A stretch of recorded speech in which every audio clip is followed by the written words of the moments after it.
শুধুমাত্র একটা চার্ট দেখে কীভাবে বুঝবেন মার্কেট বায়ার ডমিনেট করতেছে নাকি সেলার ডমিনেট করতেছে? তো অনেক ইন্ডিকেটর আছে, এগুলো আসলে কোনো কাজের না। আপনি যদি শুধু চার্টটাই রিড করতে পারেন, আপনি নিজেই বুঝবেন যে আমার এখন এক্সিট নেওয়া দরকার নাকি হোল্ড করা দরকার। তো আমরা দেখাচ্ছি মার্কেট কি বায়ার ডমিনেট করতেছে নাকি সেলার। আমি যদি দেখি, আপনি যদি দেখেন প্রথমে এই দুইটা ক্যান্ডেল দেখেন, এইখানে কিন্তু সেলার অ্যাক্টিভ আছে। দেন পরের দুইটা ক্যান্ডেল দেখেন, এই দুইটা ক্যান্ডেল কিন্তু বায়ার ডমিনেট করতেছে, বায়ার অ্যাক্টিভ হয়েছে। তো বায়ার অ্যাক্টিভ হওয়ার পরে এই র্যালিতে আসছে। এখন দেখেন আবার এই র্যালির টপে এসে কিন্তু আবার সেলার অ্যাক্টিভ হয়ে গেছে।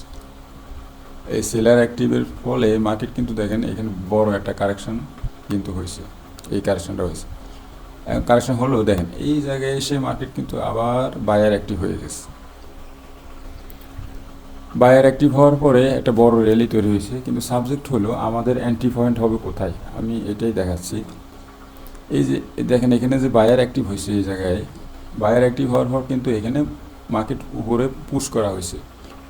পুশ করার পরে দেখেন এই রেড ক্যান্ডেলটা কিন্তু এইখানে দেখেন সেলার একটা প্রেশার দিচ্ছে। তো এই সেলার প্রেশারে বোঝা যাচ্ছে মার্কেটে সেলার এখনও অ্যাক্টিভ আছে। এখন আমরা কি করব সেটাই দেখাচ্ছি। তো এই ক্যান্ডেল কিন্তু সেলার ক্যান্ডেল, সেলারের প্রেশার টেস্ট এইখানে। এখন দেখেন পরের ক্যান্ডেলে কিন্তু বায়ার প্রেশারটা নিয়ে ফেলছে এবং লোয়ার উইক অনেক বড়, তার মানে এইখানে এই লোয়ার উইকের নিচে বায়ার অ্যাক্টিভ আছে। মিনস হলো এখানে ছিল সেলার, এখানে ছিল সেলার অ্যাক্টিভ ছিল, কিন্তু এটা বায়ার কন্ট্রোলটা বায়ারে নিয়ে নিছে। বায়ারে কন্ট্রোল নেওয়ার পর তার মানে কি, এটা সেলারের রেড ক্যান্ডেলটা ছিল সেলারের প্রেশার টেস্ট, এবং সেকেন্ড ক্যান্ডেল কন্ট্রোলটা বায়ারে নিয়ে নিছে। এবং তার পরে যে র্যালি তৈরি হয়েছে দেখেন, বিগ র্যালি। এখন আসেন টপে যখন মার্কেট আসছে, টপ ফার্স্ট টাইম এইখানে কিন্তু সেলার কিন্তু এন্ট্রি করছে। সেলার মিনস হলো সেল প্রেশার এখান থেকে শুরু হয়েছে, এইখান থেকে সেল প্রেশার শুরু হয়েছে, অর্থাৎ গ্রিন ক্যান্ডেল থেকে, যেটা লোয়ার উইক, আপার উইক অনেক বড়, লোয়ার উইক ছোট। তারপরটা রেড ক্যান্ডেল নর্মালি স্বাভাবিক। তারপরে কিন্তু আবার কিন্তু দেখেন রেড ক্যান্ডেল হলে লোয়ার উইক ছিল বড়, এবং পরের ক্যান্ডেলটা কিন্তু এইখানে আবার বায়ার আছে, বায়ারের কারণে কিন্তু আবার মার্কেট কিন্তু পুশ করছে। তারপরে এইখানে দেখেন পরপর তিনটা ক্যান্ডেলে কিন্তু আবার উইক বড়, মিনস হলে এখানে সেলার ফুল অ্যাক্টিভ। এই সেলার অ্যাক্টিভ হওয়ার পরে কিন্তু বিগ ডাউনফল আসছে। এখন আবার দেখেন এইখানে এসে কিন্তু লোয়ার উইক বেড়ে গেছে, লোয়ার উইক কিন্তু বেড়ে গেছে, এবং মার্কেট এখানে বড় একটা সময় ধরে অ্যাকুমুলেশনে ছিল এই জায়গায়।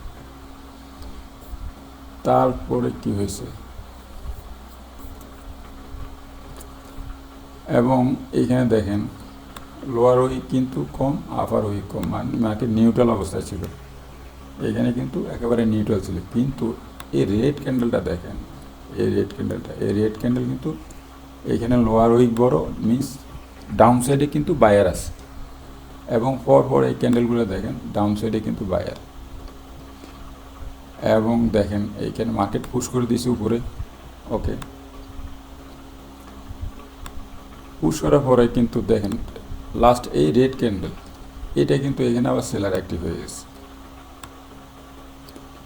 সেলার অ্যাক্টিভ হওয়ার পরে মার্কেট কিন্তু আবার পুশ করে দিছে ডাউন সাইডে, ওকে। এইখানে দেখেন আবার সে বায়ার অ্যাক্টিভ হয়ে গেছে। এই ক্যান্ডেলে কিন্তু এ দেখেন বায়ার অ্যাক্টিভ। এগুলো কিন্তু মান্থলি ক্যান্ডেল, দ্যাট ইজ সারা মাসে একটা ক্যান্ডেল হয়। এখানে কোনো যত ম্যানিপুলেশন হোক সেগুলো কিন্তু এগুলো ফিল্টার হয়ে গেছে। মান্থলি ক্যান্ডেলের সকল ম্যানিপুলেশন কিন্তু ফিল্টার হয়ে যায়। তো যেটা বলতেছিলাম, এখানে কিন্তু দেখেন বায়ার অ্যাক্টিভ হয়ে গেছে, এবং এখানে দেখলে দেখবেন যে এখানে সব ডাউন সাইডে কিন্তু সব লোয়ার উইক বড়, এবং এখানে এখন buyer active, totally buyer active.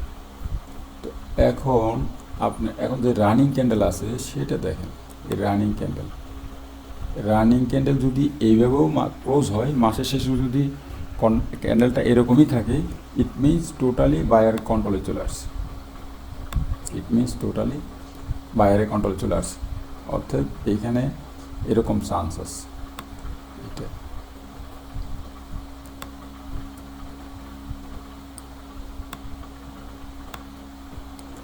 তো আমরা কি করব, আমরা যদি এন্ট্রি নিতে চাই তাহলে আমরা কোথায় এন্ট্রি নেব? আমরা কিন্তু এই ক্যান্ডেলটা ক্লোজ হওয়ার জন্য অপেক্ষা করব, এবং বর্তমানে যে ক্যান্ডেলটা যেরকম আছে তার থেকে যদি উপর দিয়ে একটু বড়, তাহলে ডাইরেক্ট এন্ট্রি নেব। যদি কোনোভাবে এই ক্যান্ডেল এই ডাউন সাইডে এসে এন্ট্রি নেয়, রেড হয়, ক্লোজ হয়, তাহলে কিন্তু আমরা এন্ট্রি নেব না। অর্থাৎ ক্যান্ডেল যদি এরকম থাকে তাও এন্ট্রি নেব মাসের শেষে, এবং ক্যান্ডেল যদি আর একটু উপরে ক্লোজ হয় তাও এন্ট্রি নেব আমরা। বিকজ আমাদের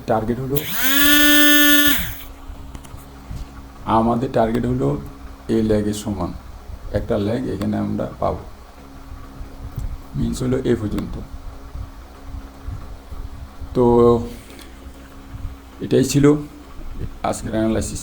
যদি আপনাদের ভালো লাগে, যদি এটা আপনাদের আন্ডারস্ট্যান্ডিংয়ের জন্য হেল্পফুল হয়, তাহলে লাইক দিয়ে সাথে থাকবেন। ধন্যবাদ। আসসালামু আলাইকুম।